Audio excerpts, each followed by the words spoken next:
김경환 하나금융투자 신흥국 주식파트장과 함께하겠습니다. 어서 오십시오. 네, 안녕하십니까. 예. 저희가 짧게 홍보를 좀 드리면 하나증권으로 죄송합니다. 성명을 바꿔서 저희가 이제 알려야 되는 부분이라서 네네. 제가 이런 데 나와서 또 말씀을 드려야 되니까 예. 하나증권입니다. 네. 하나금융투자가 아니라 하나증권으로 네. 사명이 바뀌었다는 점 네. 강조를 해주셨고요.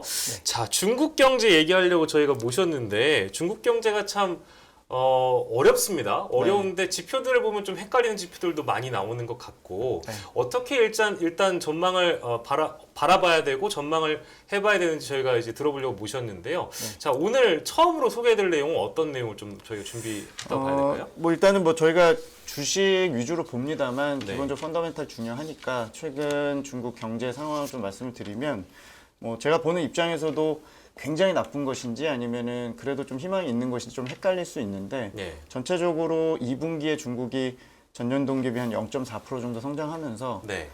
결국에는 뭐 하반기에 7%대 성장이 나오지 않는 이상 리커창 총리가 3월 전인대에서 얘기한 5.5% 연간 목표는 당연히 달성이 어려워졌고요. 상반기 2.5% 성장이니까 하반기 전체적으로 뭐 합쳐도 예. 4%대가 나오겠냐라는 이제 시장 우려들이 좀 있는 것 같습니다.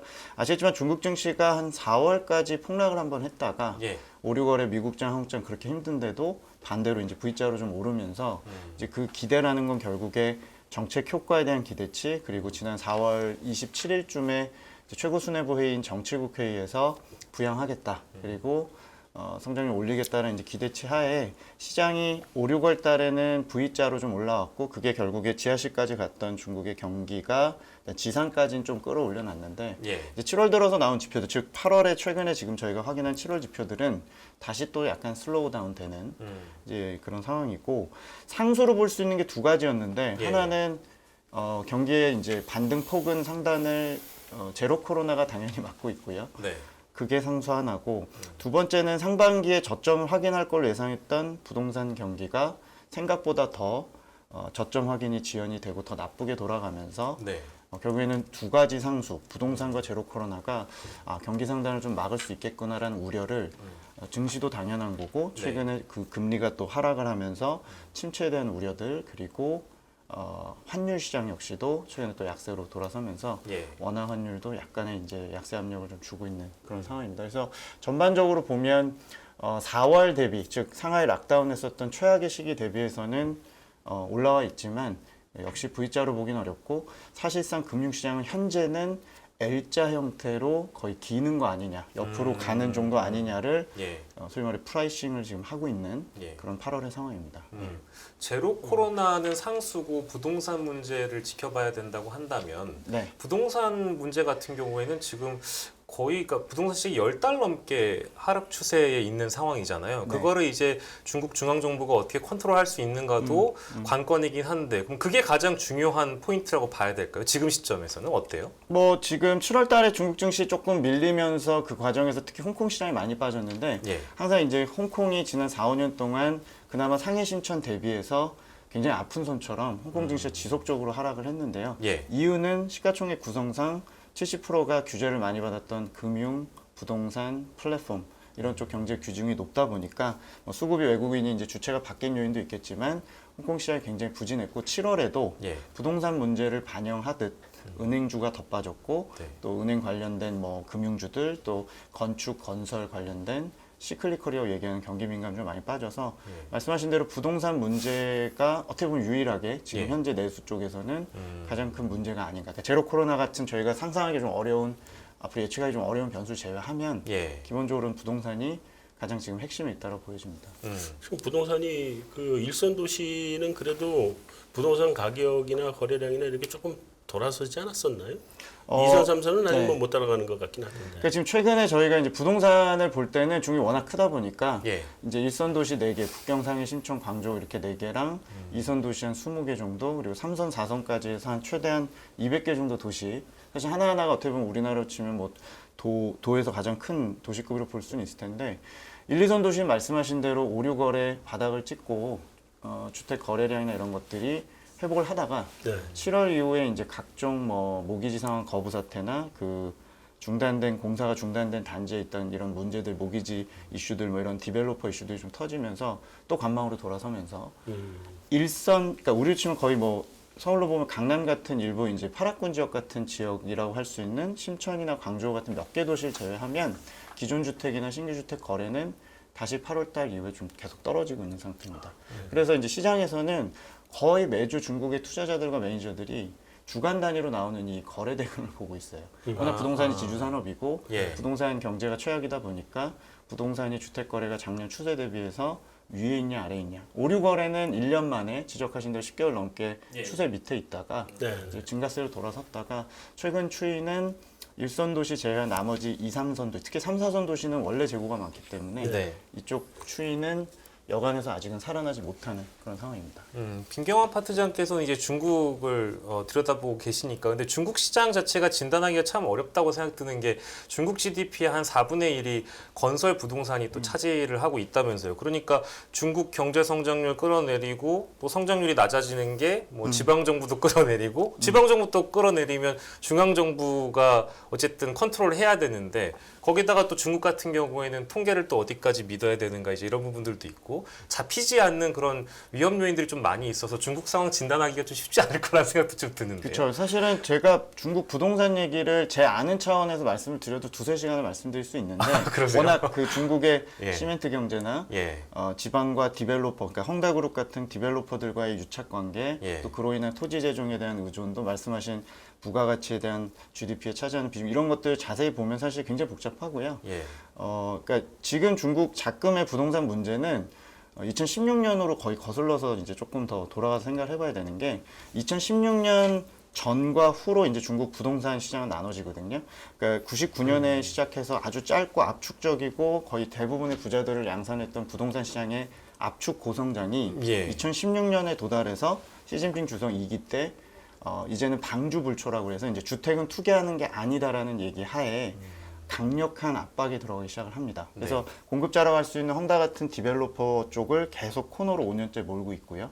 수요 규제는 했다 안 했다 하는데 저희로 치면은 뭐 DTI나 LTV 같은 규제를 반복적으로 조금씩 하단을 높이면서 예. 규제를 또 해왔고요. 그래서 지금 상황은 뭐 수요 문제냐 아니면 그러니까 즉 가계의 문제냐 아니면 공급자 쪽의 디벨로퍼의 문제라고 한다면 예. 압도적으로 건설 쪽의 디벨로퍼들의 문제가 제일 크고 예. 2016년부터 코너로 몬 이유도 예. 본인들의 체제를 위협할 만큼 즉 중국판 리먼 사태가 터진다고 가정했을 때 가장 임팩트 큰 건 당연히 부동산 공급자의 문제고 재고의 문제이기 때문에 예. 어떻게 완만하게 버블을 빼느냐를 핵심으로 빌드업을 5년째 했다고 보시면 되죠. 그 빌드업의 결과물로 헝다 같은 그룹들이 작년에 이제 문제가 되기 시작을 했고 예. 특히 최근 2년 동안 했던 각종 중도금 계좌에 대한 뭐 제가 말씀드리자면 길지만 전반적인 그 디벨로퍼에 대한 등급이나 여러 가지 이제 그 디레버리징에 대한 압박이 부채 감축에 대한 압박이 워낙 셌기 때문에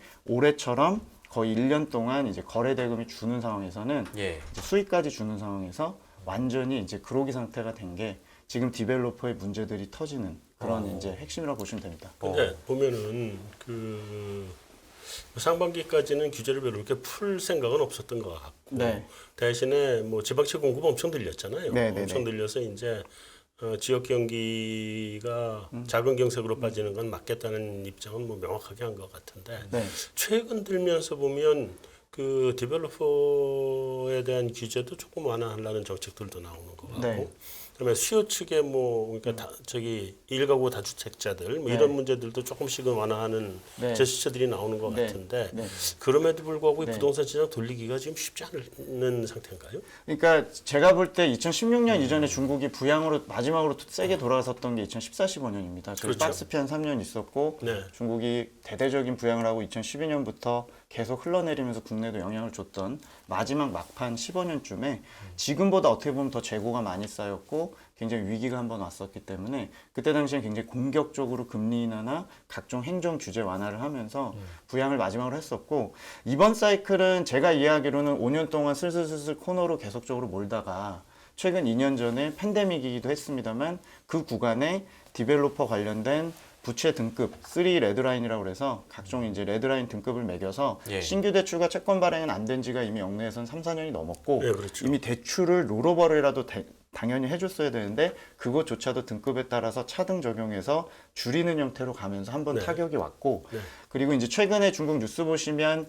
많은 지역의 수분양자들이 헝다 같은 예를 들면 헝다 같은 그룹이 착공을 시작을 했는데 2, 3년 안에 공기가 다 돼가는데도 준공이 안 되면서 예, 예. 본인은 90% 선분양이 된 시장에서 이미 중도금 대출 다 일으킨 상태에서 이자 갚고 있는데 예. 집이 황폐해지고 이제 거의 언제 건설이 재개될지 모르는 상황에서 이제 눈이 돌아가서 네. 이제 가서 시위를 하고 하는 문제들이 지금 터지고 있는데 그렇죠. 맞습니다. 이제 네. 그런 문제가 터지게 된 것도 결국에 과도하게 레버리지에 의존했던 업체들이 중도금을 여기서 빼서 절로 막고 절로 가서 또 절로 막고 했던 돌려막기 한 것들을 거죠. 막기를 네.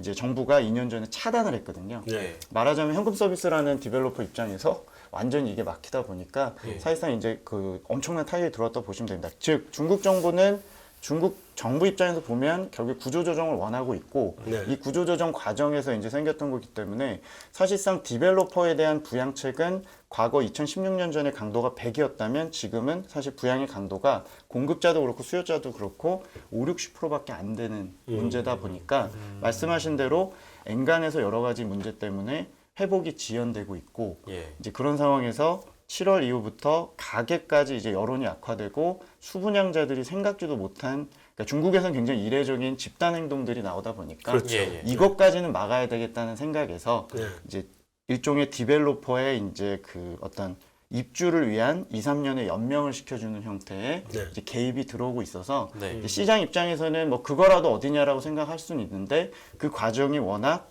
각 지방 정부별로 알아서 이제 끌어올려서 하는 형태다 보니까 중앙 차원에서 딱 나와서 배드뱅크가 들어오고 부실을 딱딱 처리해주면 좋겠습니다만 그런 빅베스가 아니라 바텀업으로 이렇게 올라오다 보니까 홍콩이나 이런 쪽에 이제 은행주나 이제 부실에 대한 위험을 좀 반영하는 것들이 최근에 지금 상황입니다. 3분기 과제 평가나 이제 좀 준비한 내용이 많으신데 저희가 부동산 얘기를 중점적으로 할 수밖에 없는 게 네, 시작한 이게 핵심이다 보니까. 맞아요. 이게 네. 사실상 이 핵심이기도 내용이 하고 핵심입니다. 오늘 네. 저희 보시는 제목이 이제 잔존된 리스크는 부동산이고 부동산이 핵심이기 때문에 네. 저희가 다루고 있는데요. 네.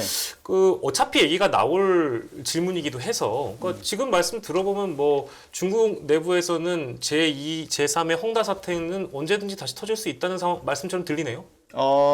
일단은 중국 정부 입장에서는 좀 질서정연한 디폴트나 질서정연한 구조조정을 하고 싶었겠죠. 예. 근데 뭐 어떤 모든 사안이라는 게 그렇게 터지지 않는 거고. 네. 근데 제가 몇 가지 가정을 좀 해드리고 싶습니다. 일단 저는 중국 시장이 어차피 이제 중국이 부동산이나 이제 잔존하는 이런 스탁 개념의 이런 경제 규모는 크지만 이걸로 성장하는 건 아니기 때문에 예. 소위 말해서 중국에서 돈이 가고 주도주 역할을 하는 거는 네. 여기 주식 쪽에서는 뭐 지금 쪽에서 보시는 에너지나 태양광이나 전기차나 테크 같은 쪽이고 예. 어차피 저희가 부동산주를 살 게 아니라 예, 예. 최소한 중국이 부동산 경제가 크니까 저성장이라도 연착륙은 해줘야 되는 걸 기다리시는 거기 때문에 네. 그걸 가정으로 말씀드리면 그것까지 걱정하실 필요는 없다는 게 제 그렇습니까? 생각이고요. 네, 그러니까 정부가 통제할 수 있냐 그리고 이번에도 시스템 리스크를 안 가느냐에 대해서는 예. 저는 그렇다라고 생각을 합니다. 단지 예, 예. 이번에도 바닥 확인을 해서 올라오더라도 예. 부양의 강도가 약하고 과거보다 이제 상황이 다르기 때문에 한쪽에서는 디벨로퍼 구조조정이 저희는 잊고 있겠지만 네. 결국에 또 3, 4년이 진행이 될 거고 예. 한쪽에서 수요는 과거 같지 않다는 걸 계속 느끼실 겁니다. 다만 아. 저희가 그걸 주도주로 보는 게 아니기 때문에 예, 예. 이제 그쪽 경제 관련해서는 이제 기대치 이미 많이 낮아진 상태이기 때문에 예. 이번에도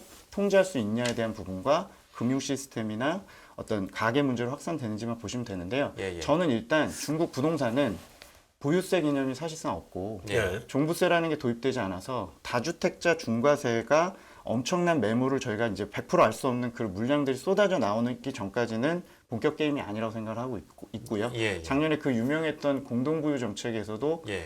부동산세 도입을 마치 올해라도 할 것처럼 해놓고 예. 여전히 계속 사실상 제가 볼 땐 10년째 지연되고 있는데 네. 이게 결국에 나오지 않는 이상 예. 제가 볼 때 한 10년 전 우리나라의 10년 전 정도의 중국 가계 어떤 부채 상황이나 여러 가지 이제 LTV 비율을 봤을 때는 아직 가계 수요 때문에 리먼 사태처럼 무너질 이유는 없고 여기 디벨로퍼 문제도 다주택자 중과세나 이런 쪽이 나오기 전까지는 네. 최악은 면할 수 있고 정부가 통제할 수 있는 영역이다. 다만 중국 정부의 의지는 예. 이걸로 부가가치를 일으킬 생각이 없고 네.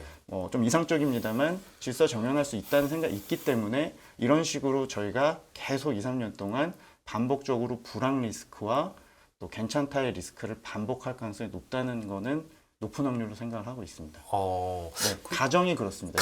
네. 가정하시자면 그렇단 말씀인데 부동산은 또 한상화 소장님 전문가이시니까 네. 지금 중국 상황 이제 얘기 들어보시면서 뭐 제2의 제3 헝다 사태까지는 이제 뭐 가정을 한 상태에선 큰 고려는 하지 않고 있다는 말씀을 주셨단 말이에요. 어떻게 네. 혹시 보십니까? 저 뭐 어떻게 보는 거다 지금 어떻게 질문을 해야 될까 생각하고 있는데 네네네. 중국 부동산은 제가 전문이 아니니까. 예, 근데 그 일단 뭐 그런 부분이죠. 이거 하다 보면 우리도 옛날에 외환위기 때 우리 기업들 구조조정을 하던 기억을 해보면 우리 이제 그때 기업이 부실이 되고 부실된 게 은행으로 곧바로 넘어가고 그때는 이제 우리가 대출 중심의 경제니까 기업 부실이면 곧바로 은행 부실로 갔죠. 네네. 그래서 그 부분이 지금 중국도 여전히 사실은 대출 중심 경제니까 네. 소위 얘기하는 이제 그 저희 그림자 금융이라고 하는 것들 이런 것들이 문제가 될 수 있지 않을까 하는 부분에 하나 우려. 네.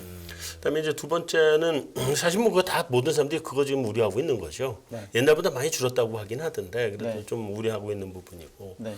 또 하나는 그 구조조정하던 과정에서 이렇게 보면 이게 시간을 두고 몇 년씩 끌어가면서 구조조정을 해서는 일반적으로 이게 성공이 잘 안 되더라. 네. 그래서 어느 순간에는 정보가 뛰어들어서 아까 잠깐 말씀하셨던 것처럼 네. 이제 그 굿컴퍼니, 배컴퍼니 갈라가지고 네. 이걸 정리를 해야 되는데 네. 중국 정부가 그거를 해야 된다는 걸 저는 틀림없이 알고 있을 거라고 생각을 하는데 네. 그걸 안 하는 이유가 뭔지. 음. 그거 뛰어들어가서 네. 중국 정부 하려고 맘먹으면 순식간에 하잖아요. 네. 근데 그걸 안 하고 있단 말이죠. 그러니까 제가 운 좋게 아버지가 주재원하시면서 이제 중국 가서 생활하면서 베이징대를 졸업을 하고 네. 이제 베이징대 마이클 패티스라고 이제 교수님이 계신데 예. 그 교수님을 예전에 제가 2015, 16년에 정확히 지금과 되게 유사했거든요. 그때도 네. 중국 부동산 위기 얘기했고 그때는 네. 이제 외환 위기, 그림자 금융 위기, 홍콩 폭락 이런 게 있을 때 정확히 2016년 1월 달에 이제 중국 탐방을 갔습니다. 네. 보통 이제 크레딧 쪽이나 신용 쪽에서 문제가 있다고 할 때가 주가 바닥이긴 했거든요. 근데 네. 이제 그때 당시에 갔을 때 그때 그 교수님이 중국은 어차피 앞으로 한 5년 동안 중속 성장으로 갈 거고 네. 그 중국이 미국처럼 이렇게 빅베스를 하거나 과감하게 경제를 한번 정리를 하면 좋겠지만 이걸 듀레이션을 길게 가져가면서 늘공들이 어떻게 보면 끌고 가는 문제가 있기 때문에 네. 불황 리스크가 크다. 한 방에 자빠진 리스크보다는 불황 리스크가 굉장히 클 거다. 그리고 그때 당시에 중국의 부채는 세 개 주체가 갖고 있었거든요. 제조업이 3분의 1, 그리고 이제 디벨로퍼가 3분의 1, 부동산이 3분의 1, 나머지 3분의 1이 지방정부 산하의 공사들이었는데요. 네. 그때 당시엔 제조업 문제가 제일 크다고 그랬었습니다. 오버캐파. 네. 근데 사실은 그 이후로 이제 2016년에 저희가 갔다 온 이후로 시장은 17년까지 2년 동안 반등을 했고 뒤로 이제 제조업은 사실상의 부채 감축을 꽤 해서 구조조정이 다 되진 않았으나 네. 저희가 예전에 조선이나 중구장대 쪽에서 이제 오버캐파로 고생했던 제조업은 최근에 투자를 하기 시작했고 캐펙 사이클이 10년 만에 돌아왔죠. 네. 그래서 제가 말씀드리고 싶은 거는 부동산이 앞으로 깔끔하게 돼서 다시 주도산업 된다는 얘기 드리는 게 아니라 이제 정국은 앞으로 또 5년 동안 마치 제가 16년에 그 인터뷰를 들었듯이 예. 똑같이 불황 속에서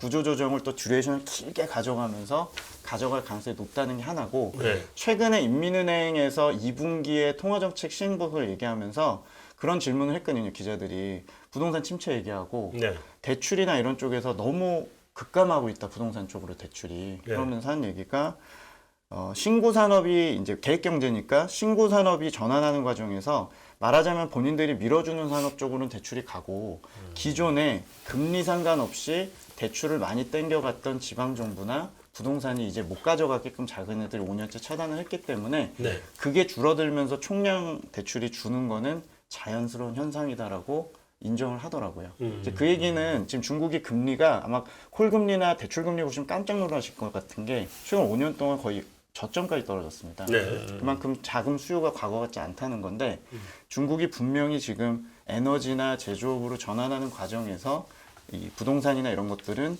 좀 감내하고 가겠다는 거니까요. 네. 장기적으로 보면 내년까지 중국이 소순환으로 부동산이 좀 살아나더라도 이제 기대치도 낮으시겠지만 전체적으로 이제는 그 전환하는 과정에서 성장률은 쉽게 불황 가능성을 갖고 있다. 예. 침체 위험이 중국은 더 크다라고 볼 수 있는 게 지금의 중국이 생각하고 있는 상황이 아닌가라고 생각을 합니다. 그러니까 이제 우리가 겪었던 어떤 그 외환 위기 같은 그런 절체절명의 위기가 중국에는 오지 않을 가능성이 좀 높다라고 보시는 측면이 있으신 거네요. 그렇다면 연착륙하고 뭐 이제 뭐 내수 소비를 또 진작시켜 가지고 어찌됐든 중앙정부 차원에서 이 사태를 컨트롤할 것이다. 네, 컨트롤할 수 있고, 아까 소장님 질문하신 것처럼 제가 대답을 못했는데 예, 예. 중국 정부가 깔끔하게 알고 있을 텐데 이렇게 나서서 정리 못하는 이유에 대해서. 네. 근데 제가 보기엔 이미 그거를 쉽게 구조조정을 빌드업 없이 갑자기 개입해서 할 수 있을 정도의 규모는 아니라고 보여집니다. 이미 그 정도까지의 크기가 아니라 더 크다고 저는 생각을 하고 있고. 아, 크다. 네, 그리고 여러 가지가 복잡성이 있습니다. 이게 94년부터 해서 중국이 중앙하고 지방 간의 재정 개편을 하면서 네. 중앙이 다 가져오는 형태로 가고 중앙 집권을 강화하기 위해서 했던 것들이 결국에 지방 정부가 부동산 시장을 더 키우게 만드는 또 부작용이 됐고, 네. 지방 정부한테 부동산세를 주지 않으면서 갑자기 모든 걸 또 뺏어올 수도 없으며, 네. 그런 가운데 가장 시스템 리스크를 일으킬 수 있는 리스크는 현재로선 제가 볼 때 제조업은 이미 좀 지나갔고, 제일 큰 건 역시 디벨로퍼, 혼다 같은 쪽이기 때문에 네. 어쩔 수 없이 가혹하게 했다가 조금 쉬었다가 가혹하게 했다가 조금 쉬었다가 형태로 코너로 몰 수밖에 없는 거고, 당연히 1금융권에서 부채를 지난 5년 동안 빼는 과정이었기 때문에 네. 누군가는 또 이걸 가져가야겠죠. 그래서 저는 결론적으로 말이 길어지는데 하반기에 중국에서 딱 보셔야 되는 거는 예. 주가 측면에서 볼 때는 홍콩의 은행주나 홍콩 은행주까지 골라서 보기가 어려우시면 홍콩의 H지수라고 유명한 저희가 네. 항상 아픔을 줬던 이 H지수를 보시면 금융주가 많기 때문에 네. 은행주가 반응을 할 가능성이 높습니다. 부동산 문제가 잘 해결이 되고 예. 이번에도 최악을 넘어간다고 가정을 한다면 은행주가 반응을 할 거고요. 네. 그게 어렵다면 지금 최근에 중국 장기금리가 계속 빠지고 못 오르듯이 장기금리 하락과 함께 은행주가 못 갈 거고요. 그럼 은행주가 올라가는 조건은 뭐냐면 일단 부분적인 개입이 필요하고 방향성은 잡은 것 같습니다. 아까 소장님 얘기하신 대로 뉴스에서 중국 정부가 AMC라고 얘기하는 자산관리공사도 이미 가동을 좀 하고, 그러니까요. 네, 그리고 채권시장도 좀 개입해서 워낙 사주는 사람이 없으니까 보증을 좀 해서 보험공사 같은 게 들어오고, 그래서 그게 하나가 필요하고요. 그리고 대도시 시황도 지금 6, 7월에 살아났다가 지금 멈춘 상태인데 요 시황도 같이 좀 살아나면 예. 두 가지가 병합이 되면 작년 9월에도 한 2달 가다 헝다 이슈가 또 잊혀졌었습니다만 이번에도 결국에 구조조정 시나리오 뒤로는 가겠지만 이번에 그 일부 개입과 업황이 회복이 되는 게 3분기 9월 전에만 좀 확인이 되면 은행주의 반등으로 확인될 가능성이 높고, 만약에 중국 홍콩이 금융주가 계속적으로 어렵다는 얘기가 들리면 예. 사실 중국 부동산 수요는 훨씬 더 지연돼서 혹은 타이밍을 좀 놓쳐서 예. 더 침체 원인으로 조금 더 끌고 갈 가능성을 예. 보고 있는 겁니다. 주목해서 봐야 되는 포인트를 좀 짚어주시긴 했는데 네. 저희가 부동산 얘기를 좀 길게 하긴 했는데요. 뭐 이제 마무리를 어느 시점에 해야 될지 모르겠습니다만 아까 이제 그 중국 중앙 정부가 충분히 할 수 있는데 왜 개입하지 않느냐 이제 그 질문을 해주셨잖아요. 네네. 근데 일각에서는 혹시나 중앙 정부 차원의 강력한 어떤 믿음이 있는 게 아니냐. 그 믿음이라고 한다면 그 다른 나라의 규모와는 다른 내수에 대한 접근인데 내수 시장 자체가 규모가 너무 크잖아요. 뭐 네. 13억 시장이다 보니까 그렇죠. 강력한 통제로 진작을 있게 하면 뭐 이 정도는 문제 없다라는 믿음도 혹시 중앙 정부 차원에 있을까요? 어떨까요?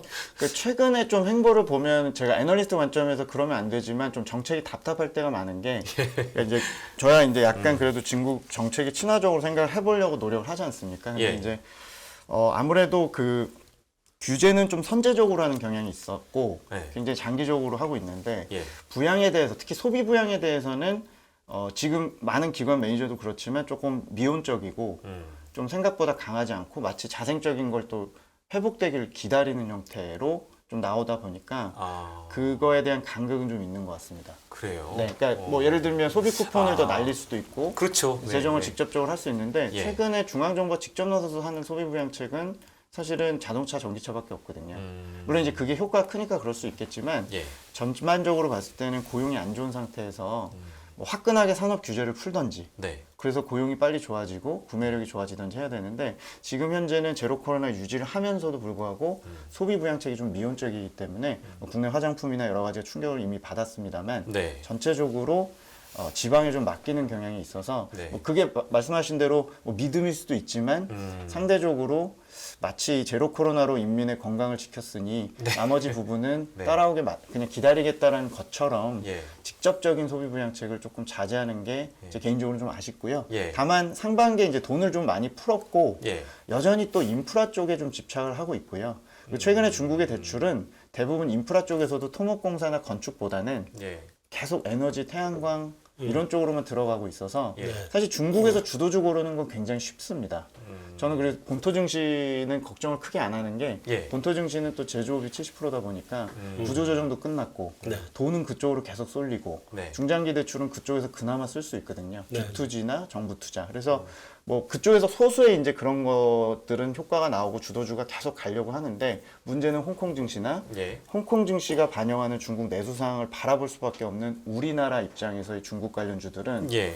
체감적으로 지금 거의 뭐 0%대 성장으로 느끼실 정도로 네네. 간극이 굉장히 크다고 보시면 되고요. 예. 하나만 더 말씀드리면 2분기 지금 중국 실적 시즌인데 예.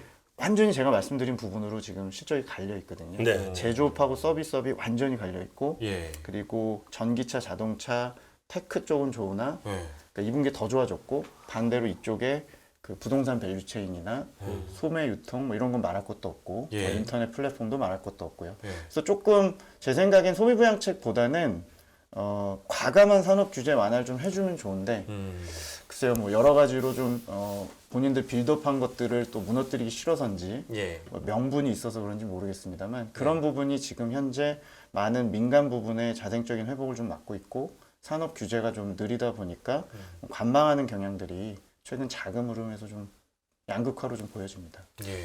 중국의 최근 나온 지표들을 이렇게 보면 그 뭐 전기차 판매량 굉장히 빠르게 늘고 있고, 네. 그렇죠? 네. 다음에 경제 서프라이즈 지수를 이렇게 봐도 네. 미국은 기준선을 이미 넘어서 올라왔고, 그러니까 이 미국이 이게 경기 침체 오나 싶을 정도로 네. 하긴 뭐 눈높이가 낮아졌으니까 올라오겠죠. 그렇죠. 네. 그런데 유럽이나 일본 뭐 돌아서긴 해도 별로 약하긴 한데 중국은 거의 지금 기준선 근처로 오는 것 같아요. 네. 서프라이즈 지수도. 네. 근데 그런 것들이 이렇게 보면 아까 말씀하신 것처럼 제조업이나 아니면 뭐 새로운 신산업이나 이런 쪽에서는 굉장히 빠르게 지금 돌아서는 것 같긴 하다는 생각은 드는데 네. 뭐 이제 중국 정부가 좀 많이 이제 그러니까 코로나 방역 뭐 열심히 해서 다 잡아줬으니 이제 경제는 좀 니들이 이해를 해줘라 이렇게 본다고 하더라도 이번 11월 달에 대회도 있고 그러면 경기를 좀 살려내야 되는 부담은 있는 거 아닌가요? 그러니까 지금 아마 대체로 국내 시장에서는 중국에 대해서 부정적인 시간이 훨씬 많으실 거고요. 네. 뭐 저 역시도 잘못 얘기하면 그래서 이렇게 얘기해놓고서 중국 증시 비중 확대하면 결국에 팔러 나오네 그러죠. 저는 이해관계가 없고 물론 네, 저도 네. 팔이 안으로 굽으니까 그런 경향이 있지만 네. 저는 주식 관점에서 볼 땐 크게 걱정은 안 합니다. 왜냐하면 일단 유동성이 많이 뿌려져 있고요, 중국도. 네. 그리고 상반기에 워낙 초과 유동성 상태에서 유지가 되고 있어서 결국에 이제 지금 얘기하신 지적하신 부분들 전기차나 에너지나 소수 산업들은 좋은데 네. 나머지 애들 쪽으로 실제 주식이 로테이션이 안 됩니다. 그러니까 중국 매니저들이 지금 뭐 역대 최고 수준으로 그런 성장주들이나 기술주나 에너지를 다 담아놨어요. 네. 그럼 다른 주식을 좀 이제 많이 빠진 제약주, 플랫폼, 전자상거래, 알리바바 이런 거 사고 싶잖아요. 네. 근데 사실은 좀 갔다가 7월에 다시 물리고 이런 형태인데 결국에 이 어떤 서비스업이나 기타 소비 쪽으로 이런 데로 뭔가 온기가 네. 퍼져가야 되는데 딱 뿌린 돈들과 여러 가지가 다 거기에 걸려 있는 그런 상태가 되는 거고요. 네. 뭐 그런 요인 중에 상당 부분은 제로 코로나 같습니다. 그래서 뭐 아주 회의적으로 연초부터 보셨던 분들은 오미크론 터지면서 제로 코로나 풀기 전까지는 중국은 텄다. 뭐 이렇게까지 보실 수는 있는데 예. 제 관점에서 볼 때는 가격이 비싸지 않고 중국 증시가 네. 예. 전체적으로 싼 상태에서 중국 정부가 방향성은 L자가 아니라 완만하지만 그래도 U자로 유도할 가능성이 높고 실제로 그런 정책을 썼는데 좀 운이 없는 부분도 좀 있습니다. 2분기에 예를 들면 락다운이 해제된 다음에도 건설이나 여러 가지가 안 됐던 요인이 중국이 최근에 지금 고온이 날리고요. 네. 폭염이 날리고 뭐 지금 예. 전기 부족이라고 그러대? 네네 전기 부족이 나올 정도로 오늘 중경이라 불리는 충칭시가 44.6도가 나왔어요. 와. 근데 그게 지금 2주째 진행이 되니까 작년 같은 탈탄소 때문에 생기는 전력난이 아니고요. 네. 올해는 화력 발전도 그렇고 석탄도 중산돼 있고 잘 준비가 돼 있는데 문제는 그런 지역에서 이제 지금 막대한 이제 양자강 유역의 상태가 안 좋고 최근 또 전 두 달에는 폭우가 어마어마했습니다. 네. 국내도 저희가 피해를 받았습니다만. 예. 그래서 사실은 저는 중국이 부양을 이제 해놓은 것들을 3분기에 좀 지켜보겠다는 거고 실제 효과가 전 날 걸로 보고요. 네. 그리고 지금 채권 시장이나 중국의 환율 시장은 거의 L자로 제가 프라이싱을 하고 있다고 말씀을 드렸는데 네. 분명히 L자로 프라이싱 할 때는 주식 관점에서 보면은 조금이라도 잘 나오게 되면 네. 사실 주식이 다시 끌어올릴 가능성이 좀 있다고 보고 그렇겠죠. 있어서 네. 특히 걱정 없는 상해 심처는 또다시 2차 반등 시도가 9월 넘어가서 있을 걸로 보는데 네. 문제는 펀더멘탈 연동이 많이 되고 특히 내수에 연동되는 홍콩이 항상 제가 지켜보는 쪽이다 보니까 홍콩 시장은 계속 매주 이 부동산 상황이나 네. 여러 가지 좀 지켜보고 있는 단계라고 보시면 될 것 같습니다. 예. 우리에게 이제 중국은 어느 정도의 영향을 주겠는가 앞으로 이제 그거를 짚기 전에 전 첫 출연이니까 되게 바보 같은 질문 하나 하고 싶습니다. 아닙니다. 예, 예. 상수라고 아까 말씀하신 제로 코로나 정책 있잖아요. 네. 그러니까 이제 정치적인 이슈로 접근한다면 이제 시진핑의 경우에는 3년임을 앞두고 있기 때문에 그거를 뭐 당장 걷어들일 수는 없을 거고 앞으로 계속 쭉 간다고 그러면 전망을 해봐야 되는 거예요. 어떻습니까? 사실 저도 어떤 특정한 바로미터를 잡기가 예. 좀 어려운 게 사실 7월 달까지도 이쪽 그 중국 쪽에서는 방역 얘기만 했기 때문에 예. 최소한 백신이나 예, 어떤 위드 코로나의 로드맵을 힌트라도 얻는 걸 얘기를 했어야 되는데 예, 이제 중국의 대변인만 보는 제 입장에서는 7월까지는 네. 사실은 방역 얘기만 해서 막기만 한다고 얘기를 했기 때문에 예. 사실은 제가 뭐 정치적인 고려를 예측할 수는 없고 네네. 그리고 기관 매니저들에게도 저는 11월에 3년임의 결정 이후에 어떤 그런 스케줄로 위드 코로나를 보실 필요는 없고 예, 최근에 이제 제가 보는 지표 중에 유일한 거는 그래도 중국이 지금 접종률 발표를 해요. 예, 2차까지 맞았고요. 예, 물론 이제 시노백이고 물백신 논란이 있습니다만 예. 이거는 중국 내에서 어떻게 생각하는지 모르는 거고 예, 60세 이상 인구가 3차 접종 즉 부스터샷을 맞는 비율이 현재 60%인데요. 네. 중국 당국이 얘기했던 기준은 사실은 80%였었습니다. 오미크론 직전에. 네. 그래서 저희는 이 지금 속도로 봤을 때 계산을 해보면 대략 한 이것도 11월이 좀 떨어지긴 하는데 11월쯤에 저는 로드맵은 좀 나올 것 같습니다. 우리나라나 싱가포르식으로 예, 과감하게 못하고요. 예. 의료 시스템에 대한 자신감이 없기 때문에 그렇죠. 저는 그건 제가 10년 산 입장에서는 그거는 안 하는 게 아니라 못한다고 보는 부분이 있고 예, 네. 대신 우리나라 같이 모든 지역의 밀도가 다 높은 건 아니기 때문에 부분적인 도시부터 지금 같은 뭐 정말 100명 이하로 눌러보겠다는 식으로 가지 않더라도 좀 이제 확장된 즉 어느 정도 감염자를 수긍하면서 이제 가겠다라는 식의 이제 계획들은 빠르면 연말 안에 나올 수는 있다라고 그 제가 그 접종률 기준으로 예, 예. 이제 기대를 좀 해보고 연말이요? 연말 빠르면 연말. 빠르면 연말 안다. 로드맵으로 예, 기준입니다. 예, 그거 안 되는데. 아마 상상할 수 있는 게 네. 지금 정도의 강도라면 예. 네. 실제로 아무리 지금 소규모로 나눠서 이제 대규모 락다운은 못하죠. 네. 상하이식의 락다운은 이제 없을 텐데. 지금 굉장히 신축적으로 하더라고요. 네, 보니까. 신축적으로 하고 이제 그게 또 적응이 또 빨라서 저도 현재 친구들과 얘기해 보면 예. 거의 48시간마다 이제 코 검사를 하면서 상시화하고 있죠. 그래서 이 더운 날씨에 하고 있지만 어쨌건 소규모 동 단위로 찢어서 하는 것들을 이제 좀 나눠서 하면서 효율화는 했지만 결국에는 걸려야 낫는다는 저희가 생각이 있다 보니까 네. 이제 이 과정은 분명히 언제쯤 용인할지에 대해서는 예상이 쉽지 않고요. 저는 가을 정도에는 일단은 1차적으로 어느 정도 이 백신에 대한 평가, 본인들이 생각하는 기준점, 예. 지역별의 차등화된 어떤 완화, 뭐 이런 얘기는 나오지 않을까라는 정도의 시나리오입니다. 자, 이거를 거의 가정하고 그 중지 전망을 안 하고 있기 때문에 예, 예. 저는 일단 연말까지는 예. 박아놓고 사실 생각은 하고 있습니다. 연말까지는 포기해라.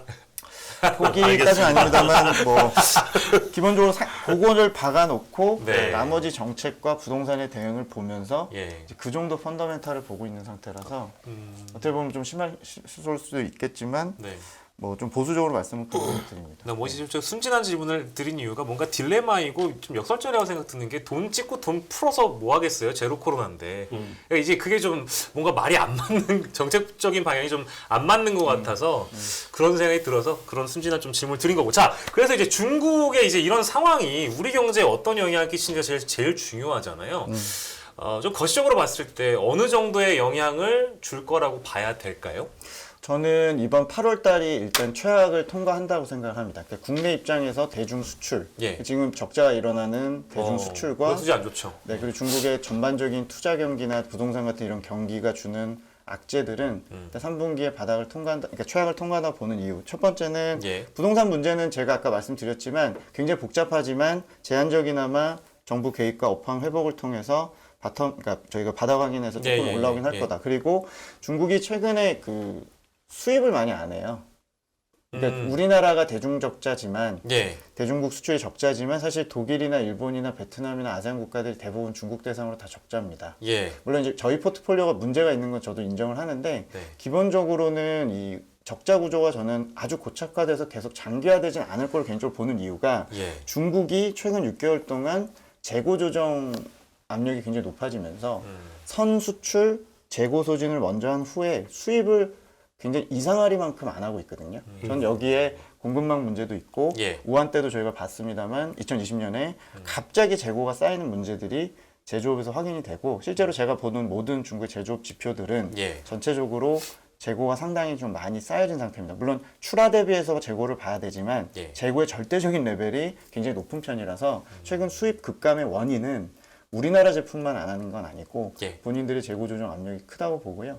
3분기에 좀 빠르게 재고 조정이 진행될 걸로 저는 보고 있어서 예. 수입이 재개되고 생산이 좀 재개되는 부분들이 늦어도 4분기엔 좀 반영이 되면서 예. 대중 수출 저희 효자 품목이 뭐 뻔하지 않습니까? 그런 것들은 이제 반영이 된다. 그러면 대중 수출이 풀려야 저희 입장에서도 소비주가 됐건 투자주가 됐건 전체적으로 중국 관련주들이 움직일 수 있는데 예. 거의 올해 상반기까지는 종종의 원인으로 거의 사실상 중국이 국내에는 거의 제로의 모멘텀을 제공했다면 예. 3분기부터 이제 점진적으로 반영이 될 가능성이 높다라고 저는 생각을 합니다. 그 중국 재고 문제가 저도 뭐 계속 뭐 매일같이 보지는 않았지만 이렇게 좀 보고는 있었는데 네. 재고 조정이 지난 한 2분기 정도부터 본격적으로 나오기 시작했던 거 아닌가요? 뭐 예를 들면 네. 간단히 보면 그러니까 철강 제품이라든가 뭐 이런 것들이 그동안 가격이 못 가는 이유가 사실은 재고 떨어내는 것들이 있잖아요, 네. 전부 다. 네, 네, 네. 앞단에서 공사는 안 하는데 쌓아놓은 건 빨리 네. 소진을 해야 되니까. 네, 네.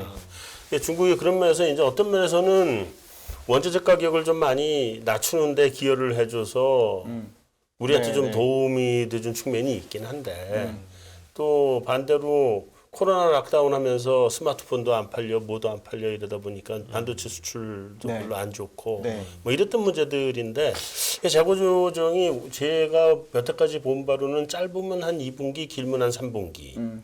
그 정도가 대체로 마무리인데 네. 이게 아직도 한참 더 가야 되나요? 그러니까 제가 볼 때 말씀하신 그런 철강이나 소재 쪽이나 뭐 그런 것들 전반적으로는 이제 그 공사들 지연되면서 실제 재고가 많이 쌓였고 네. 그 재고 떨어지는 거면 저희가 보는 건 맞고요. 실제로 이제 중국이 최근에 수입을 제가 안 했다고 했던 부분은 우리의 주력 품목인 전기기계, 네. 전자, 네. 네. 화학, 정유 뭐 이런 거 포함되어 있지만 네. 주로 중간재들 성격을 갖고 있는 것들. 그렇죠. 아. 네. 대만이나 우리나라가 제일 피해가 큰 그렇죠. 이런 쪽인데 이게 수입 비중이 얼마나 줄었냐면요. 중국의 세관이라 얘기하는 해관에서 통계 기준으로 지금 말씀드린 전자기계나 하이테크 제품 전체 총량이 대략 비중의 70%라고 본인들이 얘기를 하는데 네. 그 70%의 수입 비중이 이번 6개월 동안 특히 최근 3개월 동안 50%대로 떨어졌거든요. 이렇게 떨어진 적이 한 번도 없습니다. 그러니까요. 그러니까 이거는 물론 뭐 중국 수요 충격도 있다고 그렇게 볼 수 있지만 제 생각에는 재고 문제나 공급망 교란이나 이런 것들이 좀 일시적인 요인도 저는 분명히 있었다고 보고요. 그래서 그 비중이 60%대만 올라오더라도 기본적으로 우리나라에서 그렇게 적자가 날 정도의 그 심각한 상황은 아니라고 보고 있어서 제가 재고 조정을 볼 때 중국의 재고 증가율도 보지만 실제 중국 그 PMI 안에 쉽게 볼 수 있는 그런 플로우 개념의 PMI 쪽의 완성품 재고 이런 걸 보는데 네. 최근 한 2달 동안은 그런 수입 제품들의 재고 조정이 좀 진행이 되는 것 같거든요. 그래서 이제 어차피 9월, 10월 이제 크리스마스 시즌 앞두고 지금이 성수기잖아요. 그렇죠. 그래서 수입은 다음 달부터 가공무역 관련해서 좀 풀리지 않겠나. 그래서 어차피 우리나라는 중국을 막고 가는 수출이 워낙 아직도 많다 많죠. 보니까 네, 네. 중국의 수입이 중요해 보이고요. 수입은 뭐 아주 낙관은 하긴 그렇습니다만 상반기보단 중국에서 느껴지는 그런 수입이나 재고 부담으로 인한 재고 조정 압력은 한 2-3달 안에 빨리 해소될 걸로 생각합니다. 해도 된다. 아니, 저 사실은 삼성전자나 하이닉스 주가 못 가는 제일 큰 이유가 중국이라고 보거든요. 네, 뭐 헤드셋도 개인적으로는. 문제 있고 반도체 시황도 문제가 있고. 그러니까 그렇죠. 개인적으로 그게 제일 큰 이슈라고 맞습니다. 보는데. 동의합니다. 예. 네, 근데 이게 제가 간과한 부분이 있긴 있는 것 같네요. 왜냐하면 재고 조정이 보통 2분기면 대부분 다 끝나는데 끝나죠. 예. 이번에 왜 이렇게 안 끝날까 고민을 했더니 중국이 전기 문제, 홍수 문제, 락다운 문제 때문에 앞단에 공장이 들어오질 못하니까 이게 안 빠져나가는 부분도 있는 모양이네요. 네, 그렇습니다. 그리고 조금 제가 낙관하는 것 중에 재고적으로 좀 빨리 진행할 수 있다고 보는 게 중국이 최근에 수출 증가율이 올해 들어서 많이 늘었죠. 이 상황에서 많이 늘었습니다. 많이 작년에 늘고 있더라고요. 30%가 증가했으면 네. 올해 사실 역성장이 나와도 이상하지 않거든요. 그렇죠, 그렇죠. 근데 올해 들어서 중국 애널리스트들이 제일 많이 틀린 게 부동산 예측이고요. 네. 제일 역시 또 틀린 게 수출 예측입니다. 아. 한쪽은 좋아서 틀렸고 아. 한쪽 부동산은 더 나빠서 틀린 그렇죠, 거죠. 그렇죠. 수출 굉장히 좋습니다. 실제로 걔네 전년비로 15% 누적 증가를 기록 중입니다. 1월 7월 정말요? 사이. 네. 근데 좋은 이유가 뜯어보면 유로존 수출이 좋습니다. 네. 근데 중국에서 좋게 해석을 할 때는 독일이 어렵고 유로존이 난리가 나면서 공급망이 그나마 정상적인 중국이 앞으로 하반기까지 보더라도 에너지 위에서 통제력이 있기 때문에 네. 경합도가 높은 독일이나 유로존 쪽의 수출국들과도 경쟁력이 좋고 또 유로존 수요가 최소한의 이런 공급망 교란으로 인해서 우리 걸 사갈 거다라는 자신감이 좀 있어요. 그래서 실제로 최근까지 그렇게 증명은 되고 있고요. 네, 네. 그래서 제 생각에 중국이 재고 수출이 경착륙할 가능성이 낮아져서 우리 쪽의 수입도 전반적으로 저는 빨리 좋아질 수 있을 것 같다. 그럼 마음을 좀 놔도 되겠네요.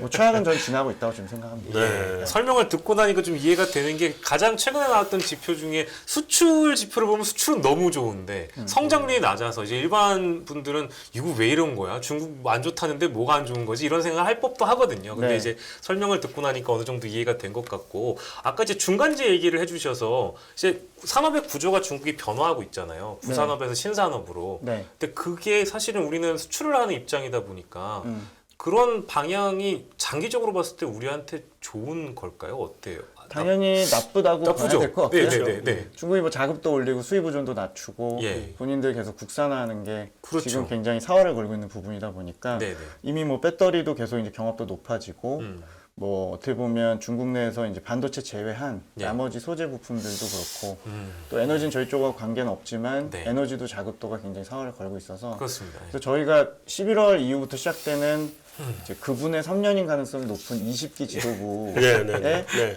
주도주가 뭐냐라는 질문을 제가 받으면 예. 정말 쉽게 예. 에너지, 공급망, 식량안보 관련주가 최고 수혜고 중국에서. 네. 그래서 중국에서 지금 저희가 뭐 소비재 시대는 조금 지나가고 있어서 네. 가장 뭐 생소하실 수 있는 게 중국의 뭐 히토류나 공급망 관련해서 이렇게 대형화시키는 국영 기업들이나 국가 주도의 차원에서의 안보. 네. 네, 그게 지금 중국은 제일 사활을 걸고 있어서 네.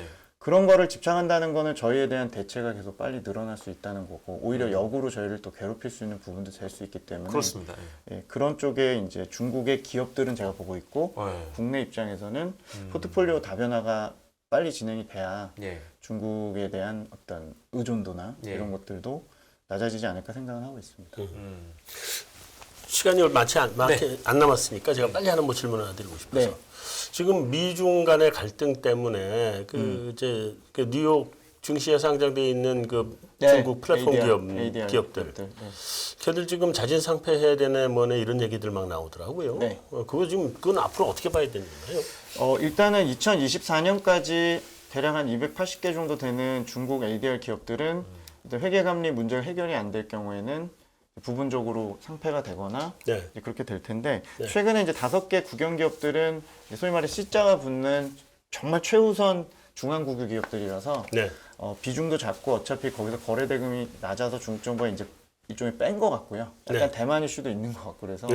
그걸 고려한 것 같고 나머지는 이제 90% 이상이 민영 기업이긴 합니다. 네. 그래서 민영 기업이 국영 기업을 따라서 이제 돌아올 명령을 받을 것 같지는 않고요. 저는 일단 미중 간의 회계감리 관련된 합의는 잘 안 될 걸로 생각하고 네.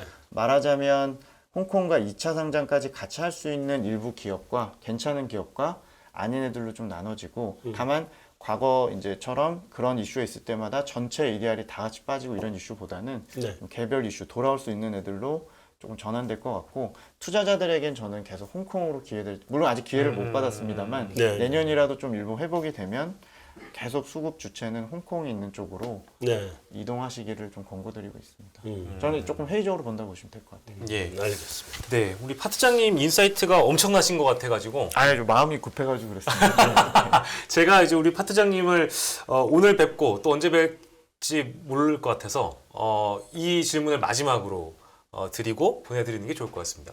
그 우리 한상화 소장께서도 이제 트리플 버블 이후에 뉴 노멀 시대가 도래한다 이제 이런 표현을 쓰신 적이 있어서 네네. 갑자기 그게 생각났어요. 우리 한중 간의 어떤 경제 관계가 네. 이제 뭐 모르겠습니다. 경제를 공부하시는 분들, 정치를 공부하시는 분들, 한중 경제 관계 얘기하면 뭔가 긍부정 평가로 많이 나뉘었는데 이젠 그런 대목이 아니라 뭔가 뉴 노멀 시대로 도래하고 있는 국면이라고 지금 시점에서 이해를 해도 되는 걸까요? 어떨까요? 저는 이제 한중 관계 30년에 가장 수혜를 받았고 예. 저희 아버지 덕을 봤던 네. 그러니까 아버지도 좀 상사로 나가셔서 수혜를 많이 보셨지만 네. 이제 그런 시대 끝난 것 같고요. 기본적으로 이제 뭐 제조업 베이스나 예. 이런 쪽에서 저희가 진출해서 투자하고 이런 쪽의 시대보다는 네. 뭐 저희 입장에서는 이제 주식을 간접적으로 투자하게끔 권유해드리고 예. 그게 위험해 보이면 짚어드리고 형태가 될 것 같고 한중 간의 관계는 지금 현재로 본다면 조금 더 답답한 구간이 좀 이어지지 않을까 개인적으로 생각을 좀 하고 있고 대신 저희가 이제 뭐 사드 이슈 이후에 여러 가지로 이제 잃은 게 많았고 예. 더 이상 더 잃을 게 없다라는 가정에서 본다면 예. 또 민간 교류가 다시 활성화되고 이렇게 되면 예. 돈이 돌면 또 인심도 조금 얻을 수 있는 거니까요. 네네. 그런 측면에서 저희가 어떤 거를 조금 투자 기회라든지 예. 좀 이제 얘기를 드려야 될지 조금 많이 고민하고 있습니다. 뭐 지금까지는 부정적인 것들이 최근에 많다 보니까 예. 투자 기회라든지 또 그것도 더 정확히 말씀드려야 될 것 같고 음. 민간 교류나 이런 것들은 어쨌든 코로나 좀 끝나야지 저희가 네. 뭐 측정할 수 있는 거기 때문에 현재로서는 기대치가 많이 높진 않은 상황입니다. 예. 알겠습니다. 혹시 네. 짧게 네, 짧게.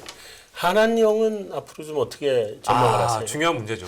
그래서 뭐 이번에 뭐 칩4 가입 이후에 저희가 한번 판단해봐야 되지 않을까. 아직은 판단할 수 없다. 네. 원래 보수 정부한테는 초기에 이렇게 강하게 가진 않았던 제가 과거 역사를 네네. 기억하고 있어서 네. 이번에도 공급망 이슈가 좀 걸려있기 때문에 아주 뭐 강성적으로 할 것 같지도 않고 실제로 뭐 강성적으로 하더라도 저희가 뭐 현재로서는 네. 이미 좀 많이 더 나빠질 건 없으니까. 나빠질 건 없다 보니까 네네. 주가 측면에서 철저히 보자면 예. 저는 뭐 그렇게 긴장하고 있지는 않은 상황입니다.